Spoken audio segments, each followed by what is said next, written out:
Yay. Hello, everybody. Welcome to another episode of Positively Connected in Dogs. Today, we're going to be talking about something fun that we haven't talked about before with our very special guest, Amber Aquart. Thank you so much for joining us today. Thank you for having me. I'm actually super excited about this topic. It's one of my favorites.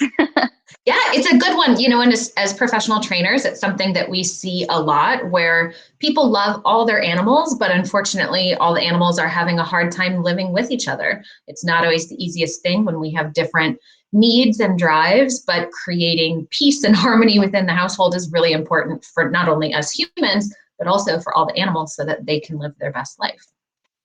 Absolutely. I think that's like one. Oh, I hear the echo again. I think it might be. Sorry. No, it's okay. I was going to say, I think a lot of times as animal lovers, it's one of those things where it's like we love all the animals. And so we want them all to love each other and get along. And so that's something that when you love animals, you want as many as you can get typically. But it's not always easy having several of them in your house and keeping them all happy and cohabitating nicely together. So that's definitely something that I'm passionate about because it's like I love animals, but I also want them to love each other too. So this is definitely something that I can feel with too. I've had a lot of conflicts in my household, so I'm happy to talk about those things as well. And I've worked with a few clients that have had dogs, for instance, that typically don't get along. And so it's a really passionate topic of mine, but I feel for the people that are struggling with animals that don't necessarily get along. Yeah. And that's, you brought up something interesting because that happens all the time with our clients is we hear, I just want them to love each other and I want my dog to have friends and I want them to snuggle, and of course we want those things. We love our animals so much and we want them to love each other. But at the end of the day, depending on the species, depending on individual personalities, there are varying degrees of what is realistic to expect within a single household. So before we kind of dive in deep to this, Amber, do you mind giving us a little history on how you got started in training and who you share your house with? Yeah, sure. So, funny story is I actually started my career with animals, working with exotic animals. And so I work with dogs and cats now, but I actually started off my career working with things like tigers and wallabies and snakes and birds and all the animals you can imagine. And it was a really fun job, but it was also very risky business sometimes. I actually had a pet skunk in the past. I had a pet skunk, I had sugar gliders, we had rabbits and parrots and snakes and bearded dragons, and we had pretty much a whole, we had a whole zoo in our house. And I started my career as an exotic animal handler and trainer where I would do educational shows for schools and parties and things like that to teach people about the exotic animals. And at home, I had my own zoo, so it was really fun. But I transferred that into training dogs, which was really, that's where I found my passion. I've always loved animals, but working with dogs also gives you ability to work with people too.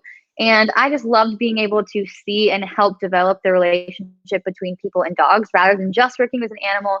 I love seeing the ability that you can create a whole relationship and bond with a dog. You could do it with lots of animals, but dogs are very special. I love all animals, but dogs do have something special about them. And then in the past few years, I actually adopted a few cats, and I've been working a lot with cats in the past 2 years. So that's been really fun as well. But I've been training dogs and now cats professionally for a little over 10 years. And it's been a really, really fun journey. So I'm super excited to be here to talk about this. Oh, yeah. I didn't talk about my pets, I guess. Yeah. Who do you share your house with? So currently, I don't have any exotic animals anymore. Now I have 3 dogs. Tucker, who is a senior Australian Shepherd mix. He's my handful of a dog. He started my career in behavior modification because I had to learn all about behavior modification and reactivity and nervousness and resource guarding and all those things because my dog presented all of these challenges. And my other dog, Oakley, he is probably 8 years old. So Tucker's about 10. Oakley's about 8 years old, and he's a big mixed breed mutt who's the most lovable dog in the entire world. And I have a new puppy named Whiskey, and she's a Nova Scotia duck tolling retriever. And so the past several months has been introducing this new puppy into my household with my 2 older dogs. And I currently share my house with 2 cats, Finnegan and River. And I've had to introduce them to the puppy and them to the dogs. And now I had a whole thing we can talk about later, where I had to reintroduce my cats to each other, even though they were already introduced a year ago. So Mhm. it's been a lot of getting everybody to get along. And it's something that I'm really proud of, that everybody in my house gets along really well. But it's something that did not come easily. And it was not something that you can just toss them together. So this Yeah. is a huge thing that I have dealt with in my life with all of my animals, because now I have 3 dogs and 2 cats, and luckily they all get along. So So hopefully we'll fingers be able to crossed it touch on that. stays that way. All that I hard know. work you put in. Yeah, Yeah. personally. Yeah. So a lot of our clients have puppies, new puppies that are coming into the house, and some dogs that are starting to go through their teenage phase. So I want to first start by talking about kind of the differences in a dog's development and how that changes what we do to help them get along with everybody. Because obviously, depending on how old the dog or puppy is, we're going to have different energy needs, different kind of instincts and challenges that we're dealing with. So let's start off with puppies. What are some things, you just brought a puppy into your home. What are some of the things that you did right off the bat to help your puppy be okay with all the other dogs and with cats around? Yeah, I think that the biggest thing, especially with really young puppies, any dog really, but very young puppies, management is your best friend. And so that means my puppy had absolutely no freedom in the house whatsoever. So she was on a leash, on a tether, behind a gate, in a playpen, or in a crate. And that went on for weeks. And I'm saying weeks for a reason, because I never let her have freedom around the other animals until I could see that they were already comfortable with her being around. And it was really important for the puppy to be the one that was being contained and not the older dogs in the house or the cat, because it's their house, it's their family, they're already established. And so it's really important for this new puppy that's going to be crazy and bouncing off the walls and those sharp teeth. It's really important for them at that really young age to learn you have boundaries. You can't just rule this house and jump all over all the other animals. So management is definitely the best thing you can do for a super young puppy. Yeah, I think that's really important because we often see videos that go viral or videos in, Facebook groups where people are asking for help and they're like, what do I do when my puppy's doing this? And it's a puppy jumping on the counter, barking at the cat. The cat's terrified. And it's Yeah, like management, right? Because management is going to prevent that from happening. Management is going to be the piece in the puzzle that's going to prevent all of those unwanted behaviors from getting rehearsed. Because when they right. get rehearsed, the puppy goes, this is great. I love chasing the cat. And then we've got a Yeah, bigger problem on our hands, not only for the cat's welfare, right? But the puppy has now learned that is a super fun behavior, and that's not something we want them doing. absolutely. And I think at that age, it's really important to realize, like, and have realistic expectations for a really young puppy, because when a dog is older, we can certainly do more exercises and things to help them learn how to behave around a new cat in the house, or an older dog. But when you have a puppy that's that young, we have to have pretty low expectations for their attention span. And like you said, once they find out that that behavior of chasing the cat or barking at the dog and jumping at the older dog is super fun, they're going to keep doing it. So the more we can prevent them from actually practicing those things and learning that they can be fun, the more success we're setting them up for as they get older as well. Yeah, I think that's key too. Realistic expectations. It can be really hard. Puppies are exhausting. So are Oh my gosh. teenagers. They're exhausting. They are so much work. Yeah. And I think that sometimes we're like, well, gosh, my last dog was house trained at this age, and my friend's dog was perfect by this age, and so it can be hard for us.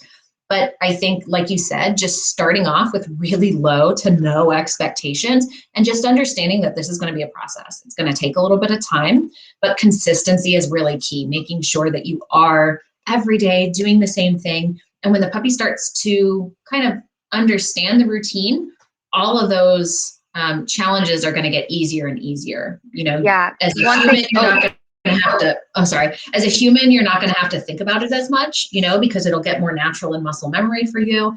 And for the puppy, you're constantly preventing chasing. So the likelihood of chasing is just going down, down, down, down. yeah, absolutely. And I wanted to add to that with a really young puppy, because we can't really expect their attention to be, focusing on us and training for long periods of time. One thing I find that's really helpful for super young puppies is having all of those management tools in place already, but also having something for your puppy to do that's a good decision already set out for them. So rather than letting them just sit in the pen and watch the older dogs play or watch the cat run around the house, give them a special chew or a snuffle mat with some food inside of it to keep them occupied. because a lot of times it can just build a lot more frustration for your puppy to watch everybody else in the house get to have fun except them. So make Yep. sure your puppy has an appropriate outlet to focus on when they are kept separate from the other animals, and that's going to help set them up for success as well. Yeah. One of the big things that I really like with training in general, I'm really big on capturing behavior, preventing unwanted and capturing good, because I personally don't want to live with dogs that I have to constantly micromanage, leave it, sit, stay. I want the dogs to just know how to make a good choice on their own.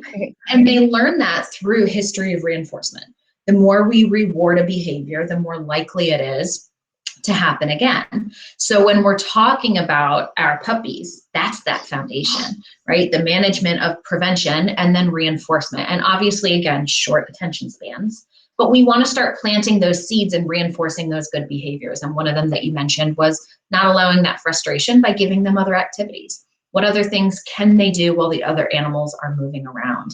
Absolutely. Another one I really like to start, even though they're not going to be proficient at it for some time, I love starting settle on a mat, teaching the puppy how to just chill out, hang out on a bed, and hey, if you can find it, you're going to get some cookies, and I'm going to keep paying you while you hang out on the bed quietly and watch the kitties moving around, right? So that they're getting reinforcement of what we want instead, so that that starts to become their new go-to. Yeah, absolutely. I think that you mentioning capturing is such an important part of teaching puppies how to settle.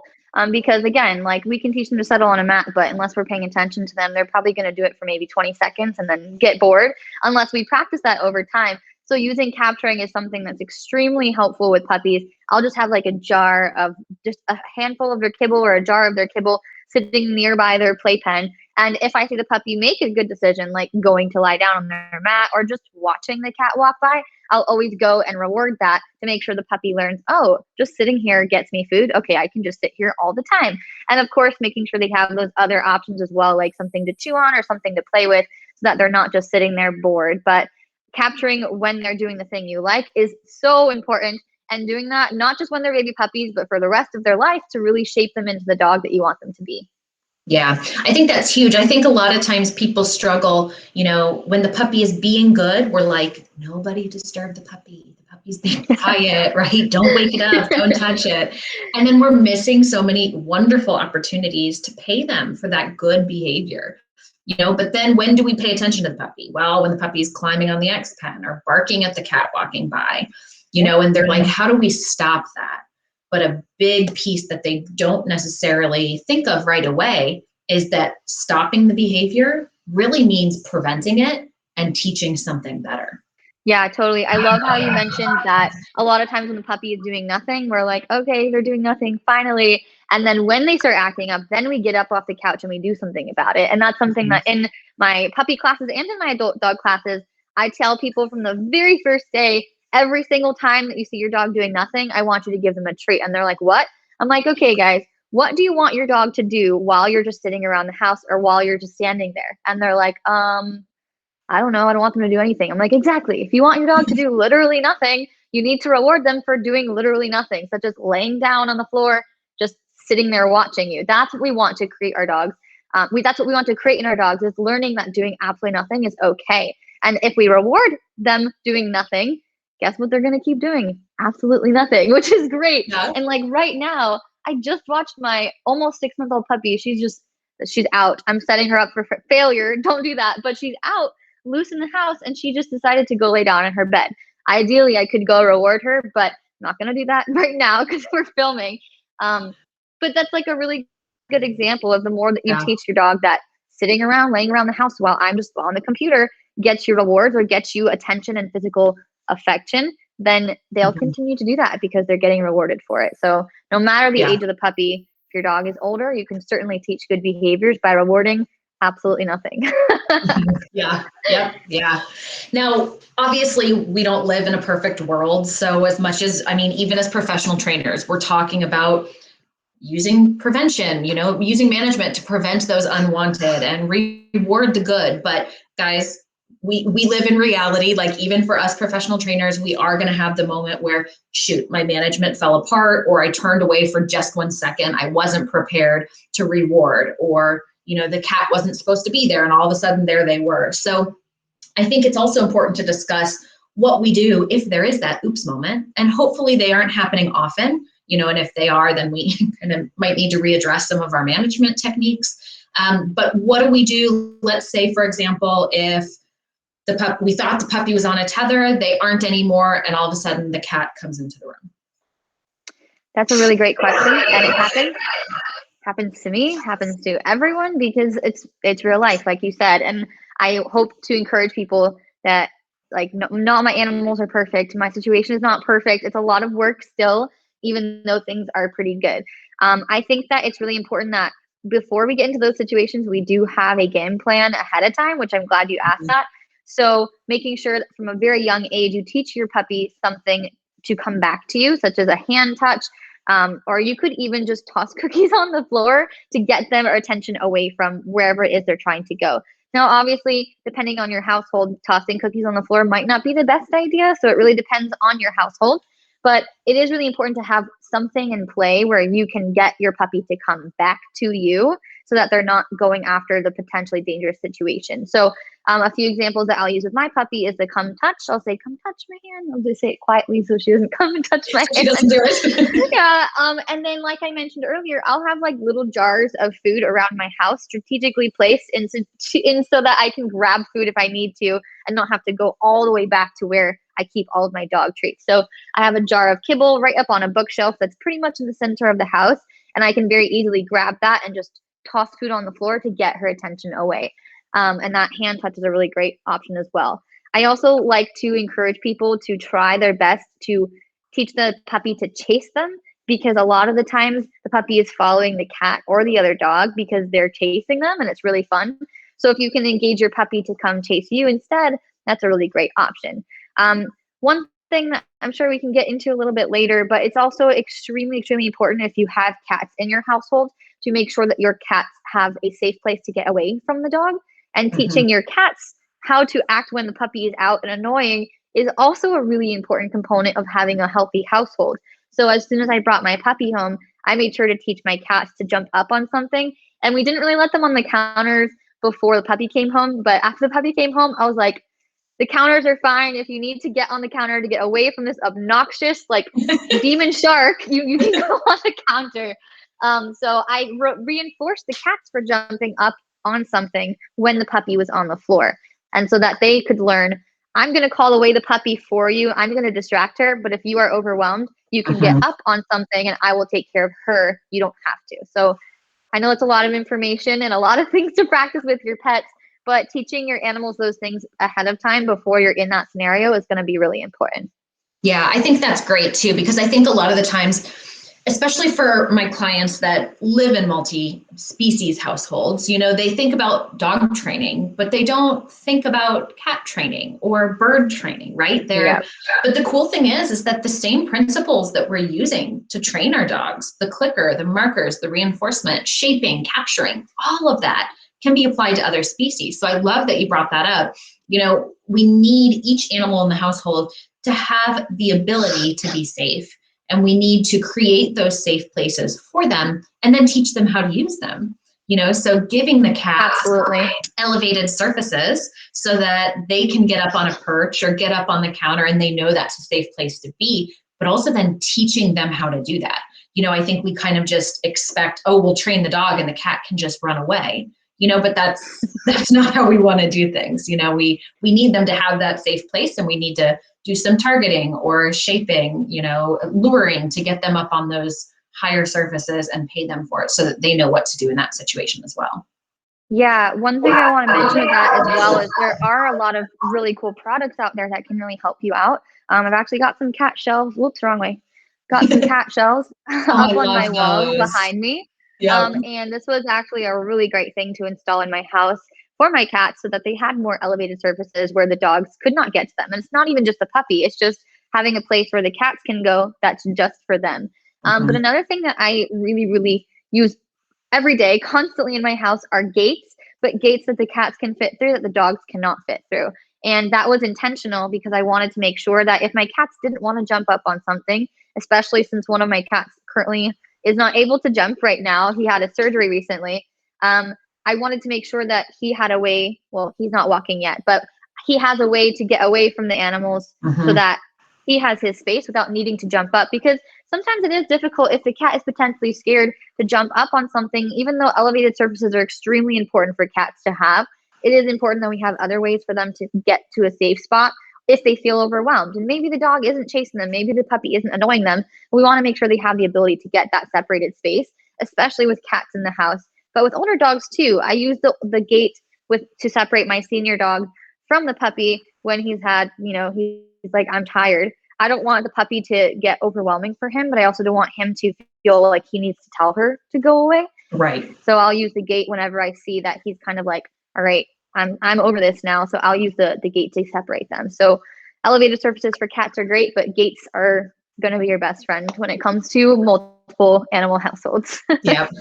Now, we've talked a lot about puppies and kind of setting them up for success, but we also need to talk about that next developmental stage, which in my opinion is often overlooked. It is significantly harder than when we've got baby puppies, and that's our teenagers, where we're about 6 months of age to 18-ish months of age. And generally, anybody who follows our page knows that we've done a ton of talks about teenagers. So I'll link those in here if you're dealing with one, because it can be really overwhelming.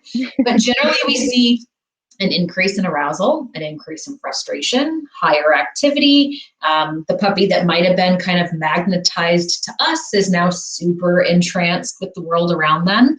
And we can start to see an increase in some of that, like prey drive, want to chase, want to go pester persistence from them. So your puppy is about to enter, right? About to enter teenage stage. So what are your plans as you kind of move into this next developmental stage?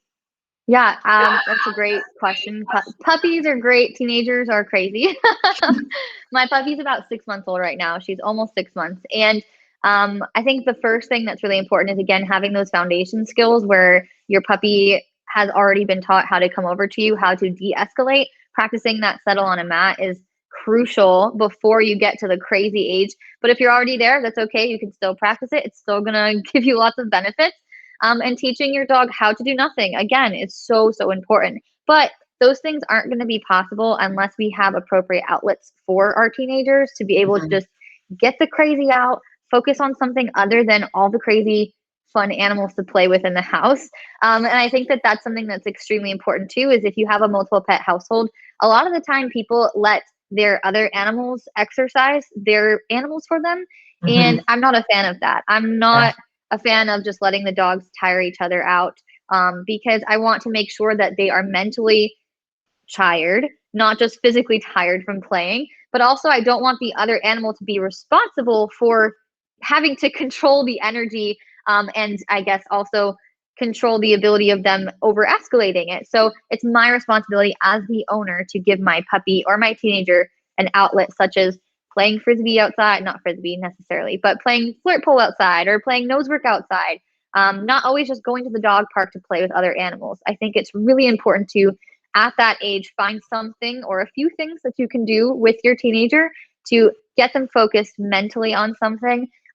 And there's a lot of training games you can do with these dogs, but flirt poles are my favorite things for teenagers to get that crazy out. But it's also a really great time to practice some impulse control with something that's super arousing. So practice having your dog sit, watch the flirt pole, and then go and get the flirt pole. So they're learning they can't just go for everything they want to. They have to wait, think for a second, listen to maybe what mom is saying, and then I can go play.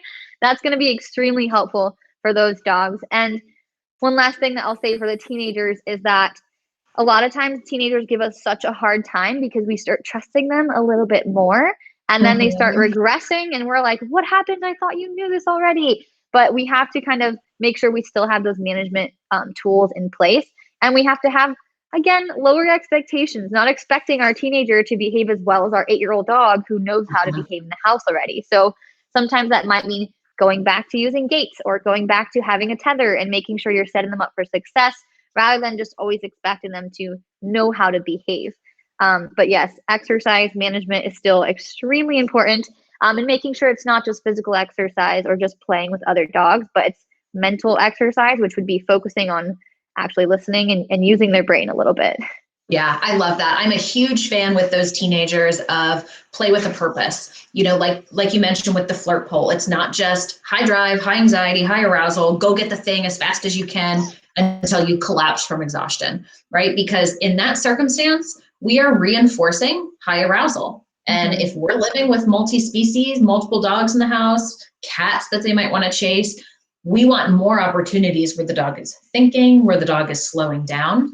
And that can still, we can still completely exhaust our teenagers without having to practice that high arousal. So I love, let's play a little tug and then settle on a mat, and then play a little tug and settle on a mat. Or we're going to bounce the ball a few times and you're going to sit and now you get it. And now hand target and now you get it, right? So that they're not just expecting repetition after repetition. We're asking them to think and slow down and use that brain a little. And it's going to tire them out so much more because you're working the brain and the body together. And I love what you said about not expecting the other animals in our household or other animals around us to tire our dogs out. I see that a lot. And, I think at the end of the day, we have to remember that we're the ones that wanted these animals. Even if I get one expecting, it'll be a great playmate for my other dog, I got the dog for me, and I need to make sure that I'm the responsible one doing the exercising and not just assuming that it's the responsibility of the other dog, because that's how we start getting, some stress signaling between dogs, some dogs that just get fed up with someone else's behavior, so living in multi-dog households and multi-species households, we have to be particularly aware, of how all the dogs are feeling or all the animals are feeling emotionally about each other. And yes, management, right? Oh man, we see so many people and they're like, my puppy is now house trained, right? And hasn't gotten into anything. But that's because we've been using management and we think that our puppy is so nice and well behaved, and we, kind of release some of the pressure and allow a little bit more freedom. And now we've got a bigger dog with more energy and more independent thoughts, getting naughty and getting into things. So I always remind people, keep the management up. I know that we might not like X pens and, gates all over our open floor plan homes. I get it. But the more we can keep those there, the more we're making sure we're really setting that nice, strong foundation for, success, making sure that the dog is only rehearsing the behaviors we want so that we can reinforce it. And then those naughty behaviors that we're not wanting our dog to do aren't even in the picture because we've just reinforced the good for so long. Yeah, and I like tying that back to having them with the other dogs or other cats, because like you said, if we are allowing them to have to tire out the younger dogs, that is where typically issues start to arise, is when the dog is starting to get annoyed because the puppy is not a baby puppy anymore and it's big and starting to get obnoxious. And so that's where it's our job as the person to not only take the responsibility for the exercise, but also be the advocate for our other animals as well. Because teenagers are pushy. I mean, teenage humans are pushy too, and they test boundaries, and all of that's going to start happening, and it's very normal and natural. But we want to make sure that we are there as a protector and advocate for all of our animals, including the older ones or the other species in the house. And then I believe you said something along these lines, but I was going to tie it back to making sure that the experiences with your other animals are always positive as much as you can. And so using those gates and those playpens is going to be still really, really important, because if they start to annoy the other dogs, or if they start to push their buttons, or start chasing the cat and bothering the cat a little bit more, then that's creating negative associations with the other animals in the house, and that's where we can start seeing some conflict arise. So keeping all the interactions as positive as possible and as fun as possible for everybody is really important to make sure you have that cohesive household with multiple animals. Yeah, I think that's huge. I love using like the penny jar analogy, right? Like every training session you have with your puppy or your teenager, where they're getting cookies for settle on a mat, they're on a leash or in an X pen, they're not chasing. Each one of those little sessions is like putting a nickel or a quarter into your penny jar for the dog and for the cat, because the cat's going, okay, the dog's not going to bother me, no worries, right? But those one moments of the dog chasing the cat being terrified, that is a huge withdrawal. That's like a $5 bill getting taken out when I've been putting in nickels and quarters, and it makes a big difference. So we really have to make sure that we're having more deposits, more positive associations than negative, and doing what we can to really prevent those, because the cat might tolerate it for a certain amount of time. The older patient saint dog might tolerate it for a certain amount of time, but eventually they're going to get fed up. And then we've just undone all of that hard work that we've been putting in, trying to create a really nice, cohesive home for all of them. Yeah, that's a great analogy. I love it because it is really true that you can put so much work into something, and sometimes it feels like one incident can make it all fall apart. And so, not to say that the one incident's going to ruin your entire household, but it is true. Those negative situations for the cat, the dog, the older dogs can cause more conflict and irritation with the other animals in the house. And so, don't let up on those playpens. Don't let up on the gates, and make sure that again that you are the person that is taking responsibility for your dog's exercise, mental and physical, and that you're not leaving that to your other animals, because that's where usually things start to go wrong. Yeah. So we've talked a little bit about baby puppies and entering into teenagehood. And once we exit teenage time, assuming we've done our homework, things get easier and easier. But what we haven't talked about is bringing an adult animal into the home. So when we're looking at taking an older dog from a breeder or a rescue situation where maybe the dog hasn't even been around other species and other animals before, that can open up a whole new ballgame. Yeah. So how do you start navigating those interactions? That's such a great question. And I think that it is really important, and it's such a great thing for people to adopt older dogs, no matter what situation you're getting them from. I think it's really great when especially someone goes to a shelter and adopts an adult dog. However, it is really important if you have other animals in your house that your first priority is the animals that are currently in your house before you bring in a new animal.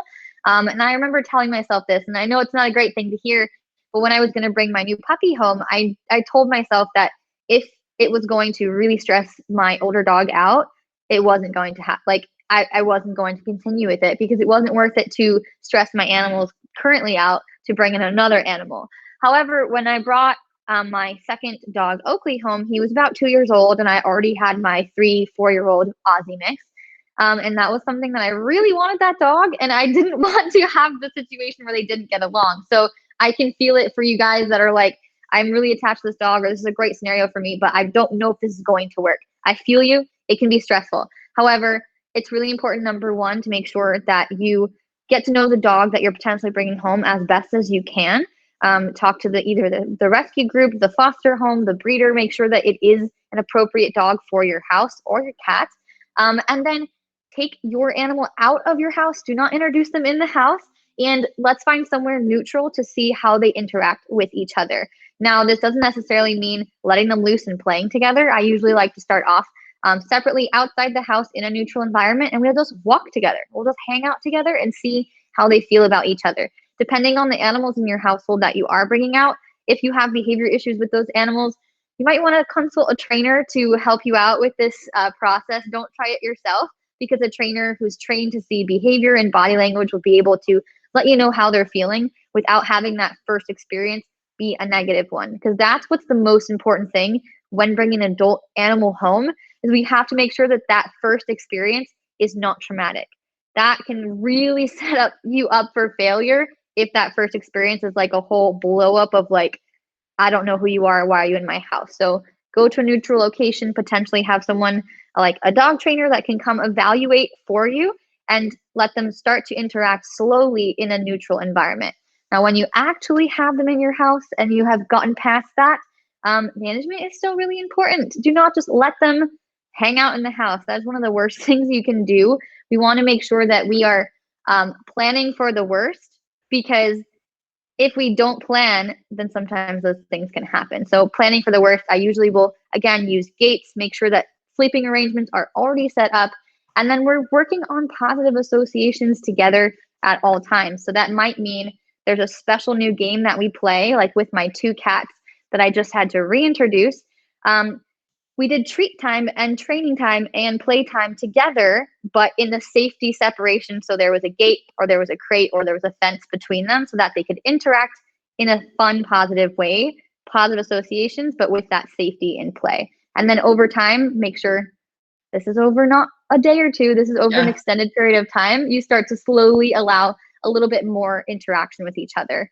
But this is something that a lot of times I do recommend people getting an outside source to kind of help them out, because us being emotionally attached to our own animals, it can be really difficult to see things as they are. And we want it so badly that sometimes we kind of want to push it too quickly. So I know it was a lot of information. Again, I'm trying to condense it as much as I can, but it is something that it's a hard thing to do, and you want to do it right. So make sure you consult someone that can come help you out. Yeah, I think that's huge too. I see so many people that, bring a dog home, and day one, it's in the same room, free roaming with all the other animals, other dogs, other cats. And that's a really, like you said, plan for the worst, because that is a potentially dangerous situation. And sure, the likelihood when we have really well socialized animals that something bad will happen might be low. But again, the key is positive associations and success from the start. So a lot of that management is making sure that they're learning how to ignore one another, how to relax around one another. And all of those animals in the house, whether they're dogs, cats, birds, rats, whatever, everybody's going to be experiencing some level of stress, because there's going to be new smells, new schedule changes, right? And so that slow introduction is just to allow everybody a little time to decompress and to get used to the new situation, while paying all the good behavior, so that you are setting everybody in the house up with the expectations of what we want, instead of just a free-for-all where we could have a lot of things go awry, dogs learning bad behaviors, and that's obviously what we're looking to avoid.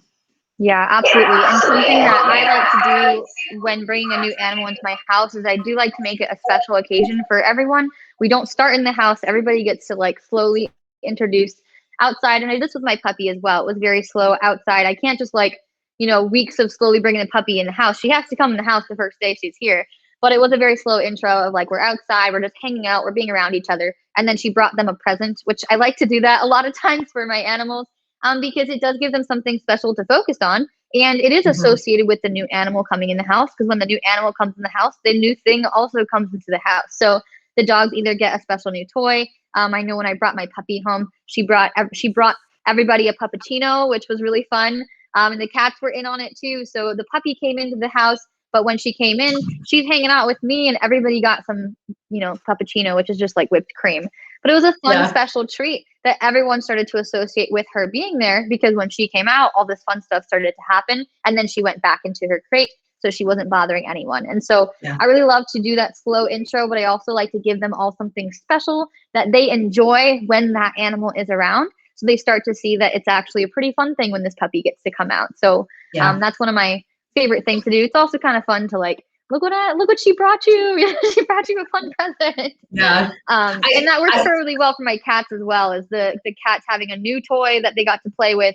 Oh, this new toy comes out when we see each other. So now I like when he comes out, because then the new toy comes out. So it really helps that positive association build.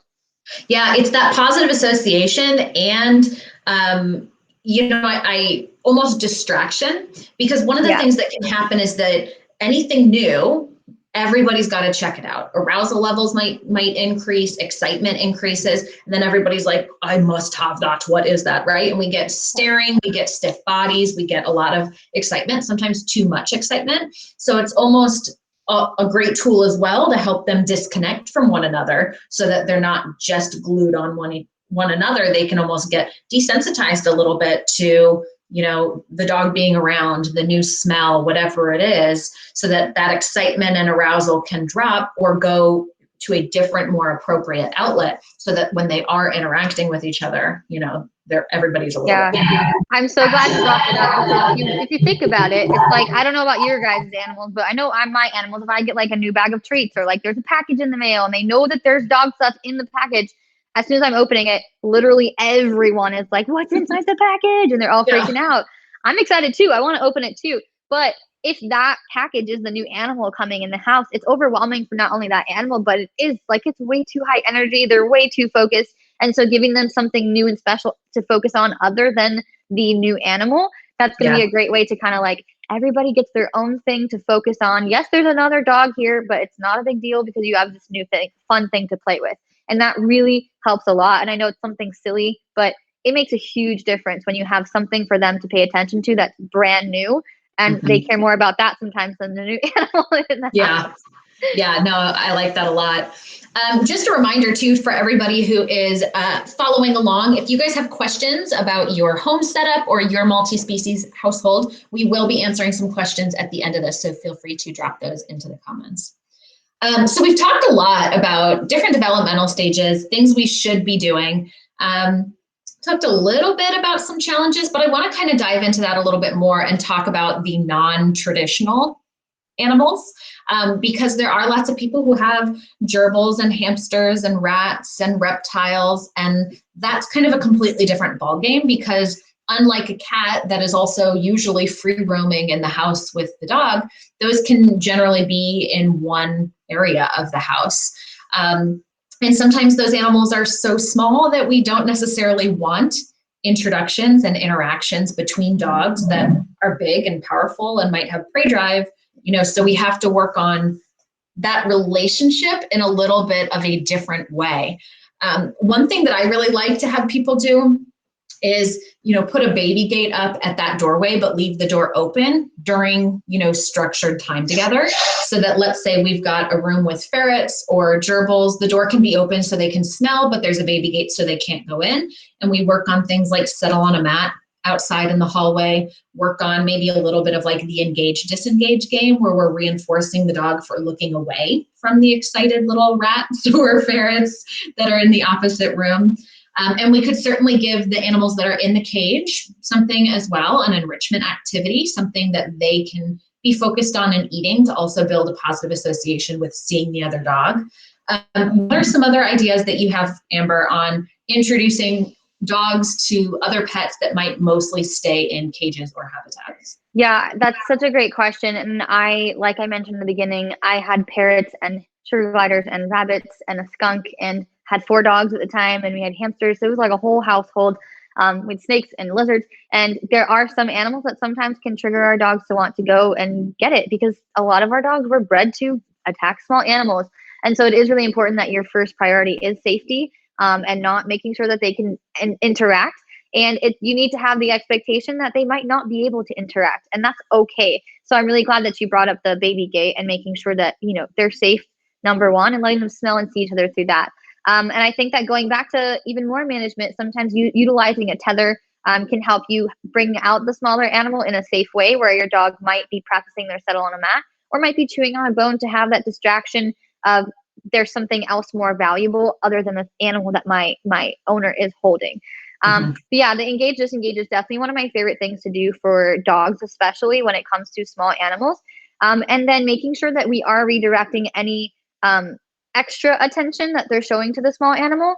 And one thing that can trigger a lot of dogs and cats as well is if we're holding, I'll pretend this is my little animal. If we're holding the animal and the dog shows interest and we immediately do this, unfortunately, a lot of times that triggers our dogs and cats wanting to grab it more. So making sure that you are prepared with those safety measures in play with a management gate, a playpen, or a tether first is most important. But then I also a lot of times will always have something on me to redirect the dog's attention off of the animal I currently have. So whether that be a treat bag where I can, in an emergency, toss food on the floor and then move away, or have a toy or something to engage the animal separately. But it is really important that you practice these things at a distance first, and slowly, extremely slowly close the distance, but having the expectation that distance might not ever be fully closed, because it's much more important to keep them safe than it is, again, for them to get along.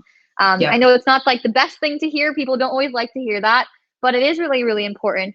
And then making sure, like you said, with the gate, not next to the cage, but outside of it, so that these small animals that are enclosed are not getting overwhelmed. Because a lot of times what I see people do is they let the dog go right up to the cage where the small animal cannot escape. And that can be extremely overwhelming. And again, a very negative experience for that small animal.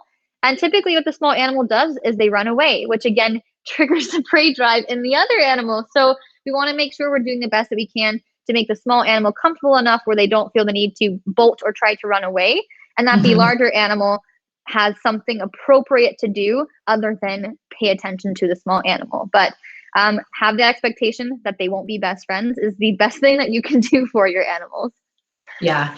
I like to close that door too. You know, we talked about the X pen or baby gate in the doorway so that we've got small animals in a cage or habitat and then space, right? We've got the rest of the room. Then maybe in my doorway behind me, I'll put that X pen or baby gate. And then when we're not training and doing structured things, I am closing that door because first of all, I don't, safety, right? That's always top priority. And I don't want the dog learning other behaviors. I don't want the dog getting closer or the cat getting too close, getting really interested, wanting to kind of bother the animals through the cage. And I don't want the smaller animals to have to experience that amount of stress because that would obviously be really hard on them systemically, to understand all of that. So remembering too that, we set aside a few minutes a couple times a day where we're working on that activity and then that door closes, so that at the very least, everybody is safe, everybody's comfortable, and nobody's learning how to rehearse a behavior that we don't want. And I do think that that's hard sometimes for people to hear that this is going to take a long time. And they, even after all this work you're putting in, they might not ever be friends, but it's a lot to ask of a terrier who was bred to rat to be friends with a rat, right? That's a lot to ask of them.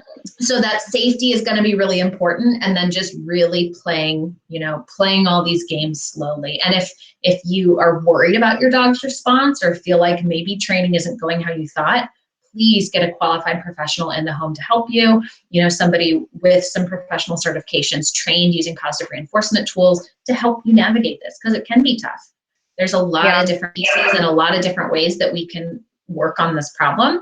And sometimes it just needs a little bit of a, creative training plan from a professional to help you get to that next level. Yeah, absolutely. I couldn't agree more. And going back to closing the door so that those negative experiences don't happen, that also applies for our larger animals as well, is making sure that they have the positive experiences. And then maybe you close the door, maybe you separate them, and that's the only experience that they have. And I think that's something that's really hard for people to wrap their brains around. I know I was talking to a friend recently who got a new puppy, and she is trying to integrate that puppy with her older dogs.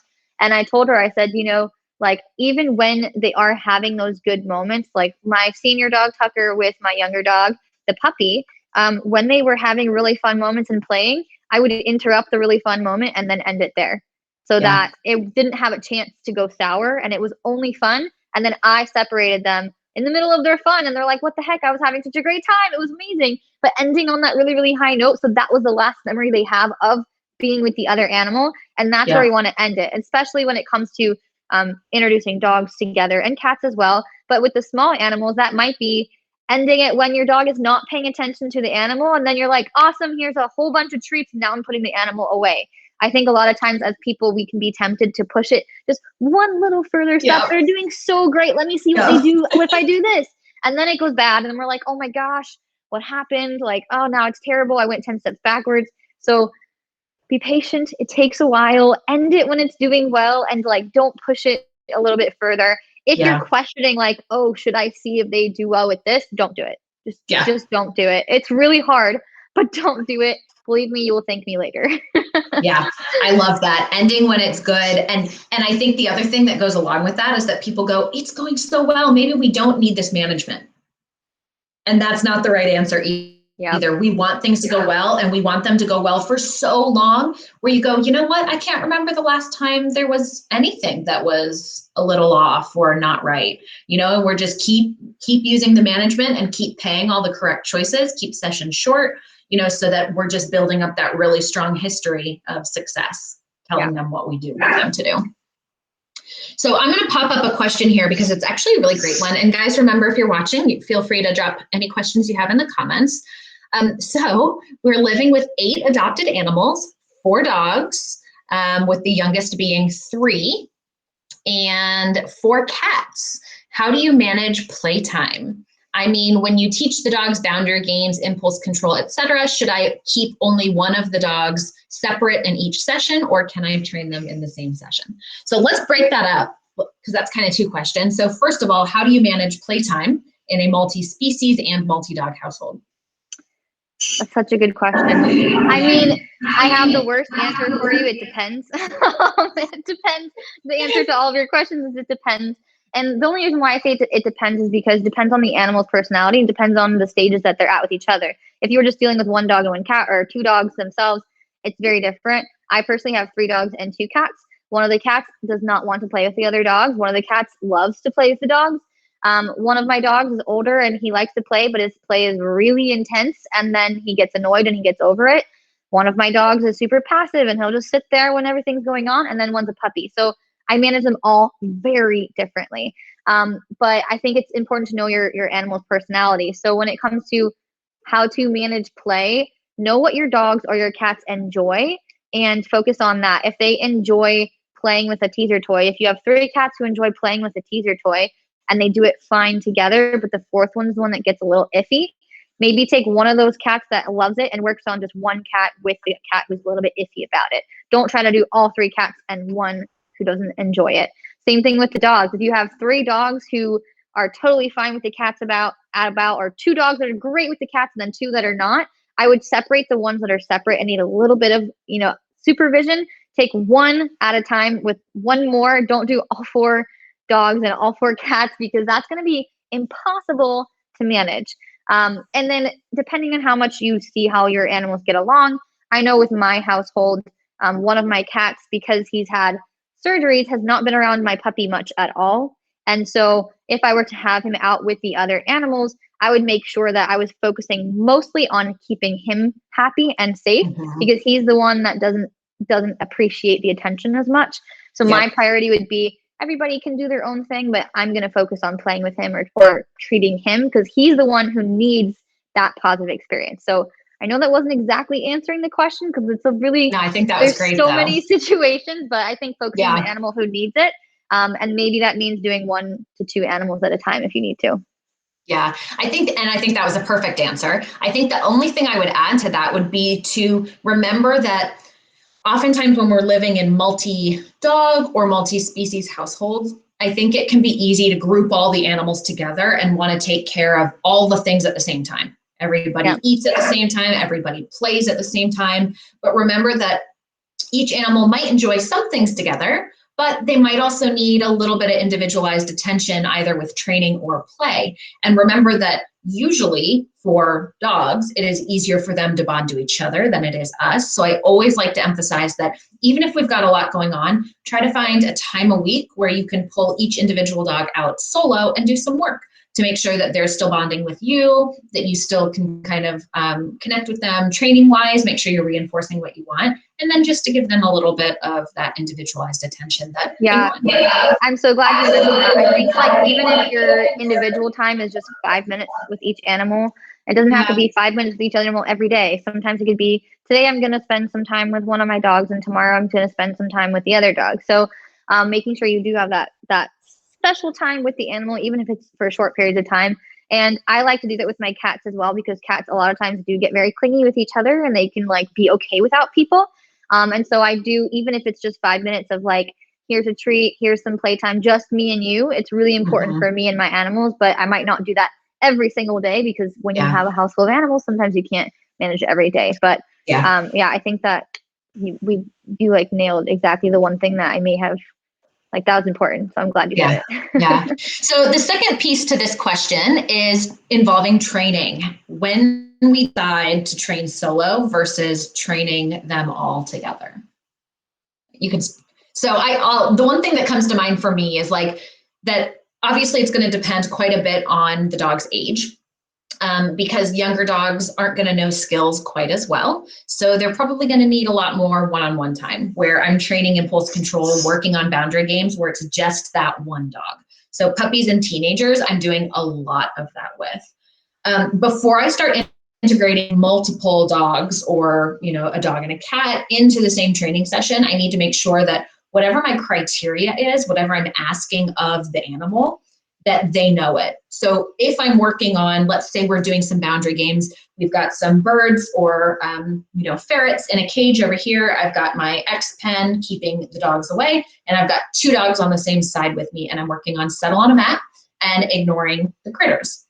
I need to make sure that that settle on a mat behavior, I'm working with those dogs at the level of the lowest skilled dog.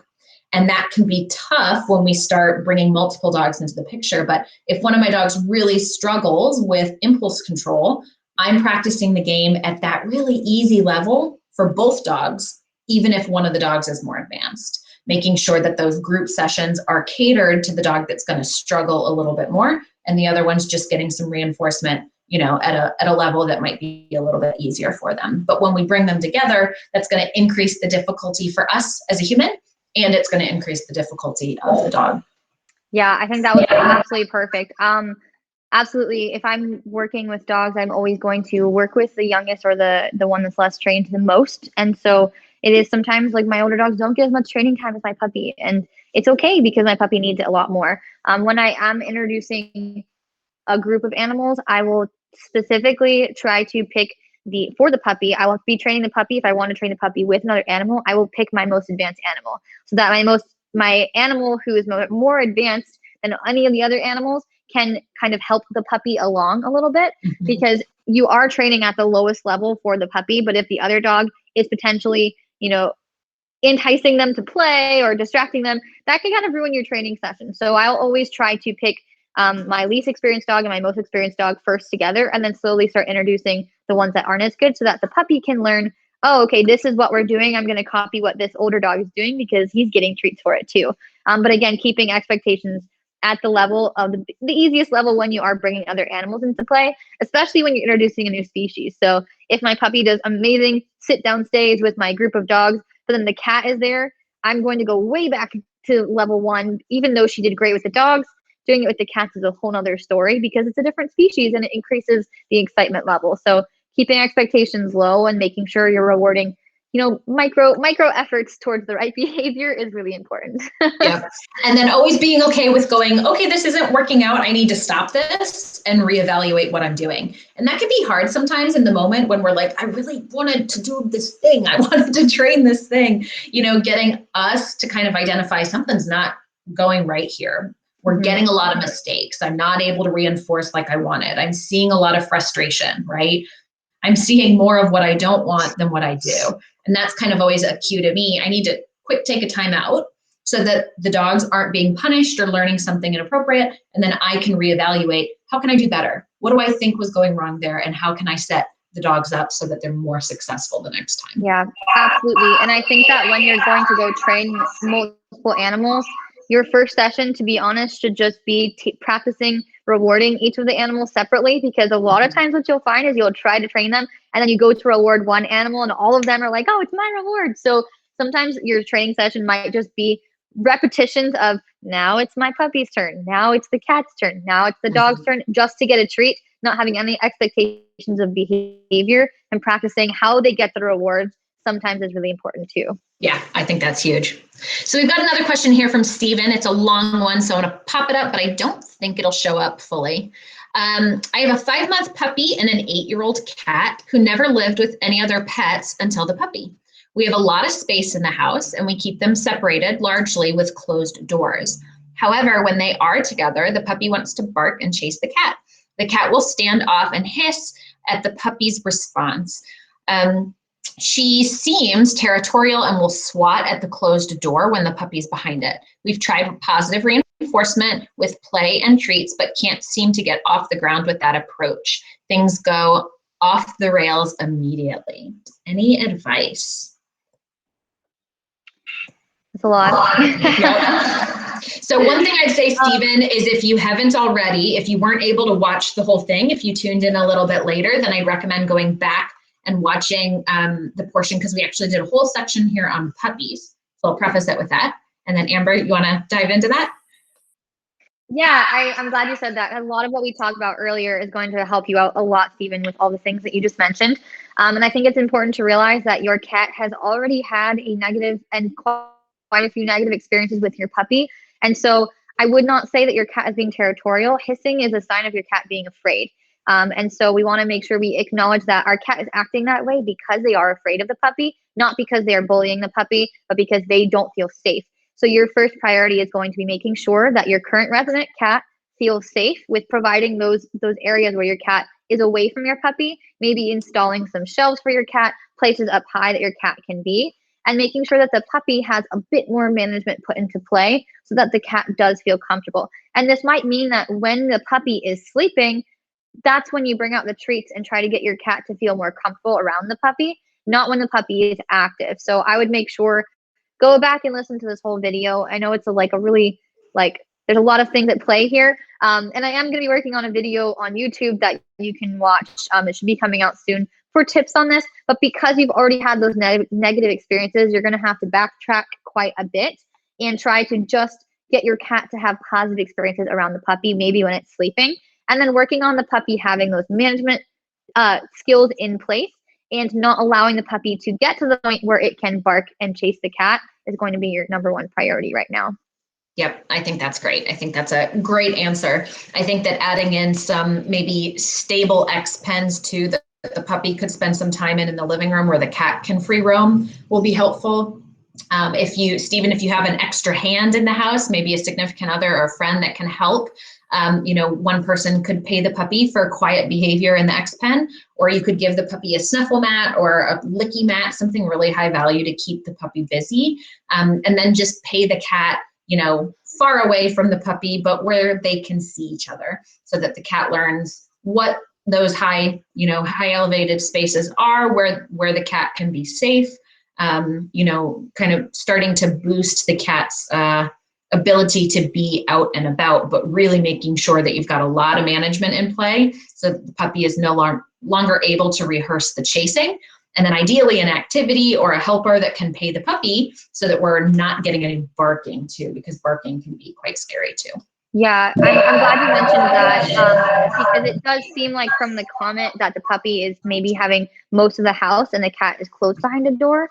And so that's where I would switch that. I would have the puppy, like we talked about in the beginning, the puppy is the one in an X pen, maybe separate in the house, and the cat has plenty of spaces to get away. So I do think that one thing that is going against you here is that they can't see each other through the door and the puppy goes right up to the cat's space. And so we do want to make sure that the cat has plenty of areas to get away from the puppy and that the puppy is not able to get so close and potentially harass the cat. So having that playpen set up and those distraction techniques and making sure that when you have your cat around your puppy, that your puppy has already had plenty of playtime and exercise. So it's not trying to consistently play with the cat, but it's already had those needs met in a different way. Yeah, I think that's great because puppies have lots of energy, and in order for a puppy to be relaxed and quiet, we need to make sure they are getting those outlets in other places. So yep, that's great. Amber, when she gets her video made, I'll be sure to share that in the comments here so that everyone who watched and followed along will be able to watch that video. Any last words of wisdom or little tips that you have for everybody that's tuning in that is living in a multi-species household? Oh, did I lose you? Can you hear me? Oh, I can hear you now. Sorry, my headphones died. Oh, that's okay. Did you get the question or you want me to repeat it? I heard some of it. So if you could repeat, sorry. Yeah, no, you're totally fine. So it's just kind of wrapping up here. Are there any last minute tips that you have for anyone who's tuning in, or any kind of things that you know now that you wish you would have known, when you first had your multi-species household on setting everybody up for success? Yeah, I think, oops, it's echoing, sorry. I think that something I knew in my head, but I just want to preface is that like recently, I have two cats that were very, very, very bonded, and I took one away for a surgery, brought him back, and I expected things to go normally, and they did not. And that's where I messed up, is I should have just prepped, like we mentioned before, prepping for the worst. And so those things might happen, and it's okay, just like cut yourself some slack. But if you're able to set expectations properly for yourself, because I think that this is a hard thing to do. It's hard to integrate multiple pet households. And so it gets very emotional and you get very involved in it. And when things don't go the right way, we can be really hard on ourselves. So try your best to set expectations a little bit lower. And when you're having successes, celebrate them, end them quickly, end them there like we talked about earlier. And then make sure that we understand that it's not necessarily natural for our animals to all get along. And so we have to really appreciate the effort that they make to just be okay around each other. It's not always natural for us to bring new puppies into the house for our cats. And so with a cat that's older, he's making a lot of effort to try and accept the animal. And so we have to kind of be patient with ourselves, but also patient and understanding of our animals, even if it's not going well. And so take care of yourself emotionally, lower your expectations, don't be hard on yourself, but also remember, even when you have things that go badly, if your older dog snaps at your puppy, try to evaluate it from a non-emotional level and try to be patient with yourself and your other animals, even when things don't go well. I think that's perfect. I think that's a perfect piece of information, and we will end it there. Everybody, thank you so much for tuning in. We'll keep an eye on this thread for a few days. So if you're catching up later and you have some questions, feel free to drop them in the comments. And as soon as Amber's video gets released, we'll be sure to share that with all of you as well. Amber, thank you so much for joining us today. Thanks for having me. This was fun, guys.